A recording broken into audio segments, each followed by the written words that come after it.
Everybody, it's Jeremy. Welcome back to EA Tetragrammaton, where we are playing This is turn 49. Let's jump into things. Okay, so we got a couple of different things going on. Let's take a look at stuff. We have completed Enchantment 5. It's a pretty big deal. This gets us Foul Vapors. Very nice. We are on our way to Construction 5 and Construction 6 beyond. We got a couple of site searches. Dark knowledge, nothing. Unfortunately, we got nothing from our site searches. This actually is really bad. We've tried again and again and again, and we have just been incredibly unfortunate, unlucky with our arcane site searching. Like, mind-bogglingly, at the very least, we would expect to be at like 4 or 5 with our arcane, with our astral pearls. We're at 2, and both of those 2, by the way, aren't even really in proper. Those are in Agarthan lands, on the edge of Yomi lands. Ow. Fucking ow, that hurts. It was really unfortunate. We got a proclamation from as NC4 is the new prophet. We did capture some blood slaves in Perenna. That's pretty cool. We've got a battle in Ial, which was against nothing but province defense. Although a decent amount of province defense, so Yomi must have put a fair number into this point. So cool. And then we've got some unexpected events. Okay, so unexpected event in Tenaria. Brigands. Annoying. Unexpected event in Ial. A brigand leader. And this one will stick around. Annoying. Unexpected event in Agartha. Minus dominion and minus population. Annoying. Unexpected event, or a worldwide event, rather. Heat +1, which is okay. We're okay with that. Except also, unrest increased worldwide. God. Oh. Okay. Alright. That's annoying. It's very annoying. Goodness gracious. And then we witness a, no, we don't witness. We get discovered in Jaburnia. And then we do a bunch of patrolling. Okay, so that is the turn. What's going on? So one thing, we spent about 2 or 3 turns recruiting, and this turn we've had a bad run of luck with unrest in multiple places. So last turn we got unrest in Feverfins. This turn we got unrest in Tenaria. Shit ton of unrest in Ial. And then the little heat scale increase has made it unrest in a bunch of different places. And you might think, oh, it's no big deal, it's no big deal. And it's okay. But 9 unrest here, 5 unrest there, 30 unrest there, that actually adds up. And it's actually chewing into our income by about 200 or so, which is pretty annoying. So, our income is about the lowest point that it's been in quite some time. We had just over 800 or so to utilize this turn. It's kind of a pain in the ass. Also, whatever.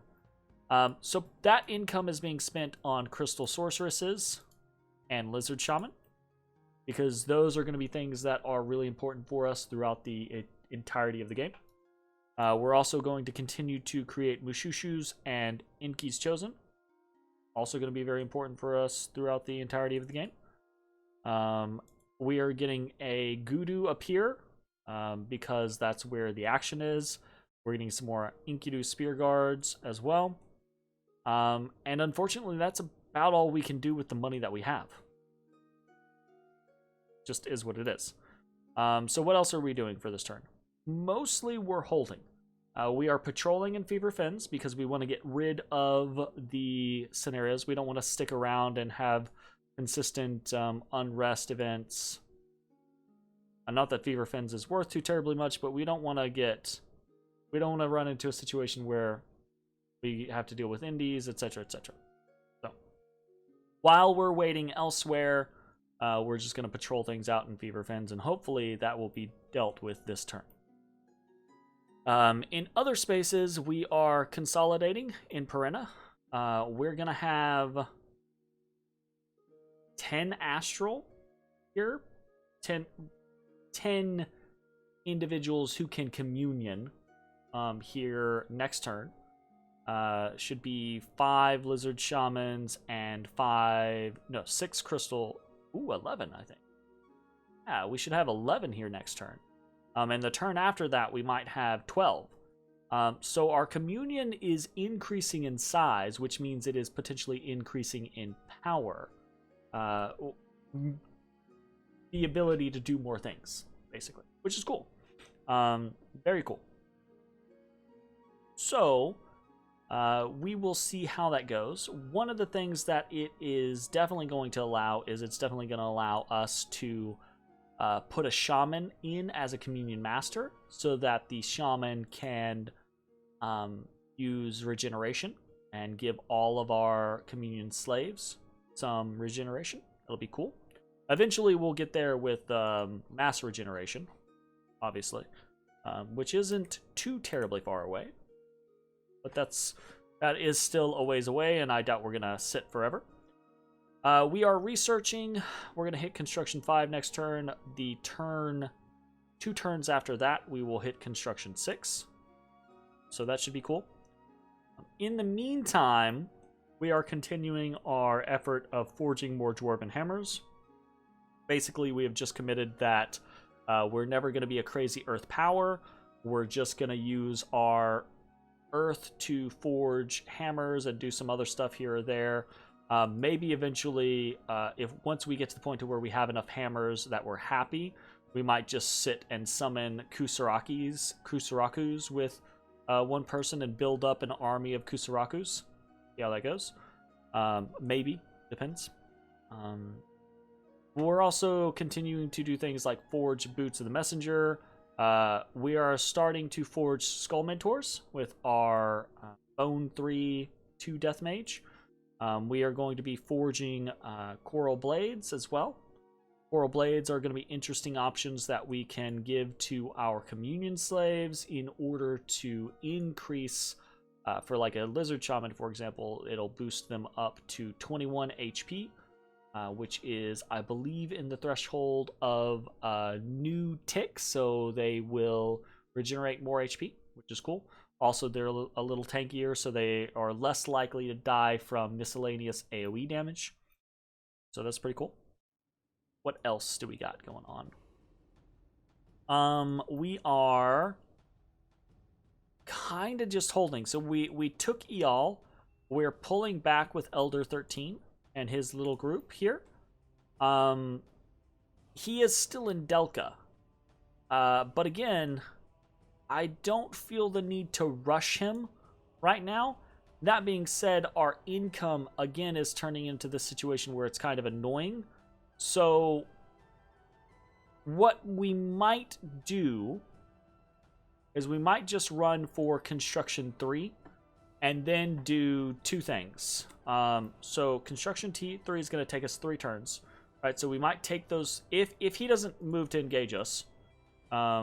we might just take those 3 turns, and then on the 4th turn, use every Ishib that we have to forge a water bracelet, and then put water bracelets on all of the Ishibs that we have here in Perenna, and then march. Because, again, going up to Water 3 is actually really big.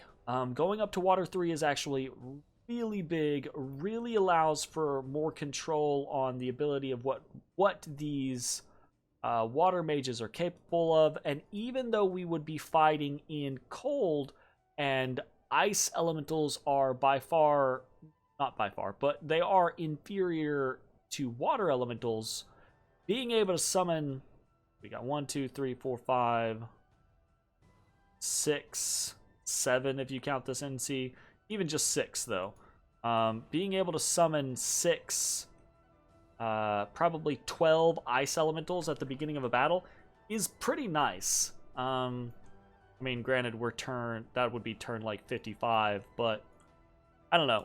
We've got a lot of ability to do different things, so I'm kind of in this vein of just, I don't know. I should probably be marching. Truth be told, I should probably. I hit a huge power spike when we hit Alteration 7. I should march on Yomi, and really, I think we plan to in the near future. I don't want to jump the gun necessarily. So we're gonna see what he does, and we're gonna hold for this turn. So Stellar Focus is up, as is Gift of Health. Gift of Health is something that we would consider for ourselves. Enchantment 8 or 7, sorry, for Gift of Health is actually not that far away. And we can very easily cast Gift of Health, and we could probably very easily cast it at an incredibly high level. Like, we could probably, if we're actively going for it, we could put 200 or 300 gems into a Gift of Health. And that would be pretty cool. The only issue with it is we kind of do not have enough infrastructure for it to matter.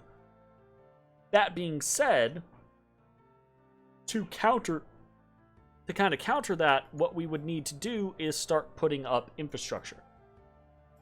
That is something that I'm going to consider doing. In fact, I think we're going to start moving some elders to positions that we are interested in doing this in. So the 3 places that we're specifically interested in doing this in are Kunaral, because it is actually a very good province at this point, very high population. Ctesiphon, because it would allow us to recruit crystal sorceresses at a much better rate. And then Bell, because it's just generally a decent location as far as defensible means go, right?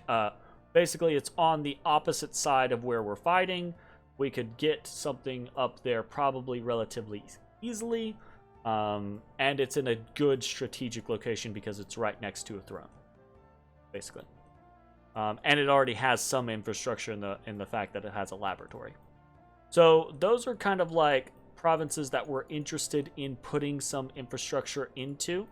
And obviously the point here is that we want to put, if we go that route, we want to put infrastructure in there because we want to put more temples, and we want to be able to project our dominion better, etc. I also think just killing some of the freaking temples that we have going on over here in Yomi is going to help. But our dominion is pretty crap right now, and it would probably be, it wouldn't be pointless, but it wouldn't be much of a projection of power to try to steal Gift of Health. That being said, I think it's probably well within our capabilities to do that. We just have to plan for it. Another thing, though, that is potentially within our capabilities is, what's it called?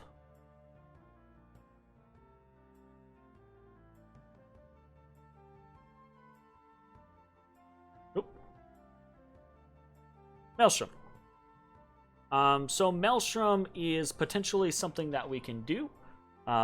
Maelstrom is actually not that hard to get up to. Water is one of the easiest options to climb, right? Because it actually only takes a water 1 to forge a water bracelet at construction 6. And it only takes like a water 2 to forge, or is it a water 3? You can forge a robe of the sea pretty early on regardless as well. Where we're at, we would still need to boost a little bit in order to potentially go higher and do something like Maelstrom. So this is probably not anywhere near our capabilities right now. Also, obviously, we have to be underwater. But we do have a pond right here that we could take.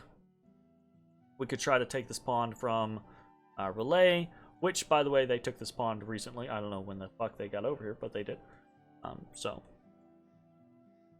yeah, that's kind of what's going on. We are also, here's the other thing I forgot. We are also going to continue to pay for Gyote, or we're going to try, because we're going to try to continue to blood hunt here in Perenna until we get basically up to 50 blood slaves, right? And then once we have 50 blood slaves, we're looking to try to empower our own person. We'll get a Gote at that point. And then this is just like a little side game that we're playing just to kind of see what we can get to as far as